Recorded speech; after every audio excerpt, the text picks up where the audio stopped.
खरार ताती जलुछि पश्चिम ओडिशा खरार तातीर प्रभाव पड़ुछि बरगढ़ जिले में आमे अच्छु बरगढ़ जिले में ये देखिपे किभली भाव में खरा होउछि दिन द्विपहर है माने घर लोक बाहर डरुछंती वर्तमान समय प्राय 11:30 रु 12टा हेब मिनिमम खरार तापमात्रा 35 रु 40 डिग्री थी खरारे लोक बाहर को बाहर डरुछंती आम सहित अच्छा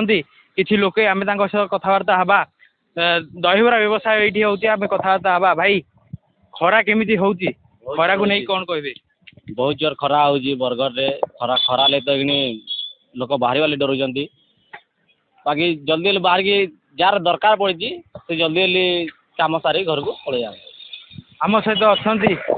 दहीबरा बेपारी भी पचारि बुझा से बहुत समय है सकाळु आसी खरार छिड़ा बेपार करमी लगुथ निजर बेपार केमी कौन करें पचारि बुझा कौन कहे भाई बहुत समय धरी खरार छिड़ा खरार तापमात्रा केमी कौन खरा तो बहुत हूँ आम विगत वर्ष नु ए बरस खराटा टे सही ना आबार बहुत खरा हो बेपार आज्ञा 11:30 12टा हेले पूरा खाली हो जाऊँगी आउ 11:30 12टा आसी आमर माल सरी जाऊँगी निश्चित भाव में शुणुले आउ जड़े भी अच्छा आम पचारि बुझा खरारे से घर बाहरटा भी बरगढ़ जिले में बर्तमान मुस्किल हो जो प्रकार खरा हो पचारि बुझा कौन कहे वर्तमान खरारे बरगढ़ जिले में बहुत खरार तापमात्रा अच्छी या नहीं कौन कह